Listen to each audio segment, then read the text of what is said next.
बघितलेली आहे. यामध्ये किर्चॉफ्स करंट लॉ आणि किर्चॉफ्स व्होल्टेज लॉ असे दोन आपण बघितले.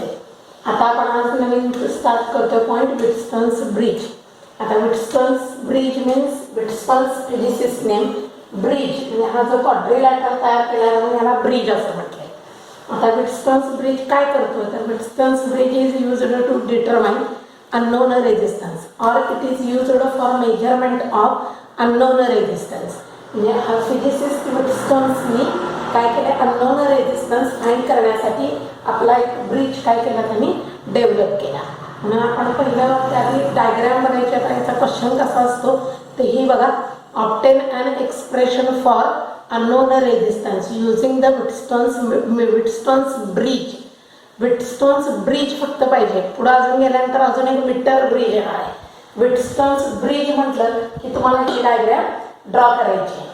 आता पहिला प्रश्न यातला ऑब्जेक्टिव्ह मधला आपण MCQ मधला असू शकतो. विटस्टोन्स ब्रिज कशासाठी यूज केलाय म्हणजे Wheatstone's bridge is used for measurement of unknown resistance. कशासाठी यूज केलाय अननोन रेजिस्टन्स मेजर करण्यासाठी विटस्टोन्स ब्रिज यूज केलाय. मग आपल्या नेहमीप्रमाणे पहिल्यांदा येणार सर्किट अरेंजमेंट, सर्किट डायग्राम, त्यानंतर सर्किट अरेंजमेंट आणि मग तुमचं वर्किंग म्हणजे एक्सप्लेनेशन तुम्ही देणार आहात. यासाठी एक डायग्राम आपण तयार केली. डायग्राममध्ये नावातच आहे विटस्टोन ब्रिज म्हणून इथं पहिल्यांदा कन्सिडर केला तो ब्रिज घेतलाय. ब्रिजला नाव आपण देऊया ABCD. बघा ब्रिज कोण आहे ABC आणि D हा ब्रिज आहे. आता ब्लॅकने देऊया म्हणजे तुम्हाला लगेच समजेल. BC आणि काय बघा D हा ब्रिज तयार केला म्हणजे क्वाड्रिलॅटरल फॉर्म केलेला आहे. आता या क्वाड्रिलॅटरमध्ये 4 आर्म्स आहेत. एक AB BC CD आणि कोण येते तुमचे AD अशा 4 आर्म्स आहेत. या 4 आर्ममध्ये 4 रेजिस्टन्स कनेक्ट केले. एका AB मध्ये P आहे, BC मध्ये Q रेजिस्टन्स आहे, AD मध्ये S आहे आणि DC मध्ये R रेजिस्टन्स कनेक्ट केला आहे. हा पूर्ण क्वाड्रिलॅटरल फॉर्म केला आहे. 2 टर्मिनल्स आहेत B आणि D. ही सेम पोटेन्शियल म्हणजे इक्वी पोटेन्शियलला ठेवली आणि त्याच्यामध्ये गॅल्व्हनोमीटर जोडलेला आहे. आणखीन एक गोष्ट केली आहे की इथून करंट सेल E आणि की के सिरीज मध्ये जोडले म्हणजे A आणि C च्या अक्रॉस जोडलेले आहे. करंट फ्लो होतो, इथून करंट डिस्ट्रीब्यूट होतो. हाच पॉइंट याला महत्त्वाचा आहे. A ठिकाणी करंट डिस्ट्रीब्यूट होतो. I1 हा P मधून जातो तर I2 हा S मधून जातो. नंतर IG करंट G मधून जातो. इथं परत येणारा करंट Q मधला I1 - IG आणि R मधला I2 + IG. ही झाली तुमची डायग्राम. आता आपल्याला लिखाण करायचं असतं. Circuit arrangement obtain an expression for किंवा ऑब्टेन द बॅलन्सिंग कंडिशन असा एक शब्द यामध्ये यूज केला जातो. Balancing condition of Wheatstone's bridge. मग बॅलन्सिंग कंडिशन म्हणजे काय तर तुमचा 4 रेजिस्टन्सचा रेशिओ हा काढताना तुमचा गॅल्व्हनोमीटर हा ब्रिज बॅलन्स करतो. तो गॅल्व्हनोमीटर मधून फ्लो होणाऱ्या करंटवर डिपेंड असतो. बरोबर म्हणून बॅलन्सिंग कंडिशन असा एक क्वेश्चन तुमचा असतो. Obtain balancing condition of Wheatstone's bridge to determine unknown resistance असा एक क्वेश्चन तुमचा असू शकेल. आता तुमच्या सर्किट डायग्राम मध्ये पहिला कन्सेप्ट सर्किट डायग्राम करा. सर्किट डायग्राम नंतर सर्किट अरेंजमेंट म्हणजे जे मी आता तुम्हाला जे काही सांगितलं तेच परत तुम्ही स्टेप वाईज आणि पॉइंट वाईज तुम्ही लिखाण करणार आहे. आता सर्किट अरेंजमेंट मध्ये पहिल्यांदा सांगणार काय Wheatstone's bridge is used to determine unknown resistance or it is used for the measurement of unknown resistance. It consists of quadrilateral ABCD. ह्याच्यामध्ये कोण आहे एक quadrilateral आहे. It consists of quadrilateral ABCD in 4 resistances P, Q, R and S are connected in between the points AB, BC, CD and AD respectively. Respectively म्हणजे क्रमाने म्हणजे जेव्हा तुम्ही AB मध्ये P जोडताय, BC मध्ये Q, CD मध्ये R हा resistance आहे तर AD मध्ये S हा रेजिस्टन्स तुम्ही अटॅच केला. म्हणून पहिला पॉइंट काय सांगता बघा सर्किट अरेंजमेंट मध्ये पहिला point Wheatstone's bridge is used to determine. Wheatstone's bridge is used for measurement असंही म्हटलं तरी चालतंय, युज्ड फॉर डिटरमाइन म्हटलं तरी चालतं. Used for measurement of unknown resistance. काय मेजर करतो सांगा? अननोन रेझिस्टन्स मेजर करण्यासाठी व्हिटस्टोन्स ब्रिज किंवा व्हिटस्टोन्स ब्रिज म्हणायचं तर Wheatstone's bridge is used for measurement of unknown resistance. It is developed by Wheatstones, so it is called as a Wheatstones bridge. हा develop कोणी केलाय? Wheatstonesने केलाय, म्हणून याला Wheatstones bridge असं तुम्ही म्हणता. आता सेकंड पॉइंट सांगितलं, it consist of quadrilateral ABC. याच्यामध्ये कोण आहे सांगा? क्वाड्रिलॅटरल एबीसीडी आपण कन्सिडर केलं. या क्वाड्रिलॅटरल मध्ये 4 रेझिस्टन्स आपण जोडणार आहे. It consist of quadrilateral ABCD. 4 resistances P, Q, R, S are connected in arms AB, BC, CD and AD respectively. म्हणजेच AB मध्ये तुम्ही P रेझिस्टन्स जोडताय, BCR मध्ये Q जोडताय, CD मध्ये R आणि AD या R मध्ये S हा रेझिस्टन्स तुम्ही कनेक्ट करताय. त्यानंतर तिसरा पॉइंट B आणि D. 2 points B and D on quadrilateral. In between 2 points B and D of quadrilateral galvanometer with resistance G is to be connected. galvanometer connect केलाय, त्याचा resistance कोण आहे? G. तो कुणामध्ये जॉईन केलाय? B आणि D यामध्ये join केलाय. where the points to B and D are kept at equipotential. हे इक्विपोटेन्शियलला दोन्ही पॉइंट्स तुमचे आहेत. आता काय सांगा मला? सेल E के हा पॉइंट तुमचा गॅल्व्हनोमीटर G साठी झाला, ज्याचा रेझिस्टन्स G आहे आणि यामधून करंट सो लगेच सांगितलं तरी चालेल, आपण नंतर सांगतोय करंट सगळे. यानंतर cell E K are connected across 2 points A and C. A आणि in between 2 points A and C यामध्ये तुमचा सेल E आणि के हा तुम्ही काय केलं? जॉईन केलं. We have to determine unknown resistance. यापैकी 3 रेझिस्टन्स नोन असतील तर एक रेझिस्टन्स हा तुमचा काय असू शकतो? अननोन असू शकतो. तो तुम्हाला डिफाइन करायचा आहे. आता येणार तुमचं वर्किंग. आता वर्किंग मध्ये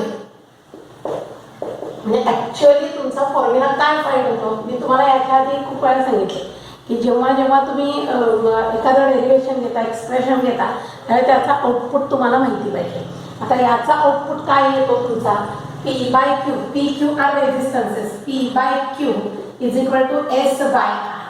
हे आपल्याला प्रूव्ह करायचं आणि आउटपुट आपल्याला कुठं जायचं माहिती पाहिजे. कोणता आउटपुट म्हणजे काय प्रूव्ह करायचं हे आपल्याला माहिती पाहिजे. आता याच्यासाठी आपण पहिला पण वर्किंग फार महत्त्वाचं असतं. वर्किंगला तुमच्या 2 मार्क्स हे वर्किंगला असतात, मग वर्किंग लिखाण यायलाच पाहिजे. आता पहिल्यांदा काय सांगा? इनिशियली की के इज केप्ट क्लोज. की के ही काय करणार? तुम्ही क्लोज ठेवा. क्लोज ठेवल्यामुळं काय होणार सांगा? Current I flowing through the circuit और ब्रिज. व्हिटस्टोन्स ब्रिज मधून काय फ्लो व्हायला सुरुवात होते? Current I flowing through the circuit. This current I distributed at point A. ठिकाणी करंट हा काय होतो? डिस्ट्रीब्यूट होतो. मग डिस्ट्रीब्यूट झाल्यानंतर डिस्ट्रीब्यूट कसा होतो? Distribute in I1 and I2. 2 current मध्ये तो काय होतो? डिस्ट्रीब्यूट होतो. Current I1 flowing through the resistance P. I1 current resistance P मधून जातो, तर I2 करंट हा रेझिस्टन्स Q मधून फ्लो होतो. I1 current I1 flowing through the resistance P आणि current I2 flowing through the resistance Q. IG be the current flowing through the galvanometer. सगळा करंटचा point एका यामध्ये यायला पाहिजे. IG with the current flowing through the galvanometer. Therefore, current flowing through the resistance Q is the I1 minus IG, while current flowing through the resistance R is the I2 plus IG. किंवा असंही सांगू शकता, the current flowing through 2 resistances Q and R are I1 minus IG and I2 plus IG respectively. हे कसं आलं? तर यासाठी तुमचा करंट लॉच यूज होतो. आता बी या ठिकाणी I1 करंट इथे येतोय, बी कडे पोहोचतोय, बी मधून बाहेर पडणारा करंट IG. म्हणून टोटल करंट जंक्शन कडे येणारा B is the junction, current junction कडे येणारा पॉझिटिव्ह, जंक्शन मधून बाहेर पडणारा निगेटिव्ह, म्हणून तुमचा क्यू मधून करंट फ्लो होतो तो I1 मायनस IG.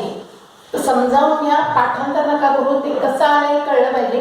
तुमचा इथं किरचॉफ करंट लॉ तुम्ही यूज केलाय. इकडे आला तर इथे डी हे जंक्शन आहे. डी जंक्शन कडे I2 करंट येतोय, म्हणजे current I2 reaches towards the D and also IG is reaches towards the D. म्हणजे दोन्हीही करंट D कडे येतात, म्हणजे दोन्ही प्लस होणार. म्हणून R मधून जाणारा करंट तुमचा काय मिळाला, I2 प्लस IG. बघा आता सगळे करंट्स तुम्हाला मिळाले. P मधून करंट फ्लो होणारा I1, Q मधून फ्लो होणारा I1 मायनस IG, S मधून फ्लो होणारा I2 आणि R मधून फ्लो होणारा करंट I2 प्लस IG आणि ची गॅल्व्हनोमीटर मधून करंट फ्लो होणारा तुमचा येतो तो IG. हे सगळे करंट्स तुम्हाला आता मिळाले. आता सेकंड पॉइंट, आता ब्रिज बॅलन्स केव्हा होतो हे तुम्हाला सांगायचं. महत्त्वाचा पॉइंट आहे की याला तुम्हाला मार्क्स असतात. Wheatstone's bridge is said to be balance. अतिशय महत्त्वाचा point. Wheatstone's bridge is said to be balanced,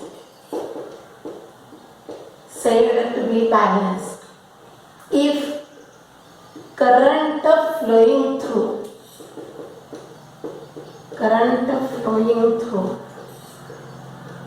galvanometer is 0. जेव्हा तुमचा गॅल्व्हनोमीटर मधला करंट हा जेव्हा 0 फ्लो होतो, म्हणजे काहीच नसतो, त्यावेळी तुमचा ब्रिज हा काय येतो, बॅलन्स होतो. Therefore IG is equal to 0 give number 1. लक्षात आहे. बघा काय मिळालं तुम्हाला, व्हिटस्टोन्स ब्रिज हा बॅलन्स केव्हा होतो, जेव्हा करंट गॅल्व्हनोमीटर मधला 0 होतो, त्यावेळी तुमचा ब्रिज बॅलन्स होतो. म्हणून IG बरोबर काय येणार आहे, 0. आता तुम्ही किरचॉफ करंट लॉ यूज करा आणि किरचॉफ व्होल्टेज लॉ यूज करा. आता किरचॉफ करंट लॉ जर तुम्ही यूज केला by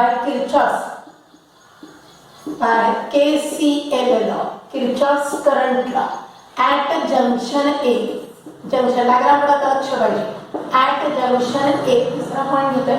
जंक्शन A ला, जंक्शन कडे जाणारा करंट A आहे, तिथून बाहेर पडणारे करंट I1 आणि I2, म्हणून I is equal to I1 plus I2 give number 2. बघा जरा, जंक्शन कडे जाणारा करंट I, जंक्शन मधून बाहेर पडणारे करंट I1 I2, म्हणून I is equal to I1 plus I2. अशा किरचॉफ करंट लॉ समजतोय. आता पुढे जायचंय तुम्हाला, तुम्ही यूज करणार आहे KVL लॉ. KVL लॉ साठी तुम्हाला लूप यूज करावे लागतात. पहिली लूप येते इन लूप ABDA. या लूप मध्ये बघा, करंट जर loop is in the direction of current, then IR taken as a negative, and loop is in the opposite direction of current, then IR taken as a positive. आता तुम्ही IR ABDA ही तुमची करंटच्या दिशेने loop आहे, तिथं IR बघा, इथं resistance P आहे, करंट I1 आहे, म्हणून तुमचं येणार आहे P मल्टिप्लाय बाय I1. इथून गेला करंटच्या दिशेने मायनस येणार, कारण direction of current and direction of loop is the same, then IR taken as a negative. BD कडे जावा, करंट आणि लूपची दिशा सेम आहे, म्हणून इथे येणार minus IG into G.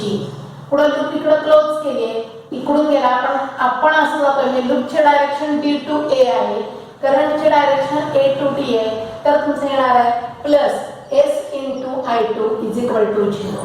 From 1 वरून तुमचा IG 0 येतो, म्हणजेच काय होणार, minus PI1 minus 0 into G plus SI2 equal to 0. म्हणजेच minus PI1 is equal to minus SI2, म्हणजेच PI1 is equal to SI2. याला नंबर घ्या 3. एक लूप तुम्ही घेतली, केव्हीएल लॉ यूज केला. केव्हीएल लॉ मध्ये ABDA ही लूप घेतली, एक इक्वॅलिटी तुम्हाला मिळालेली आहे. आता पुढची लूप घ्या, दुसरी लूप घेतो. B पासून स्टार्ट करा, BC loop, in loop BCDB. काय आला, इन लूप BCDB.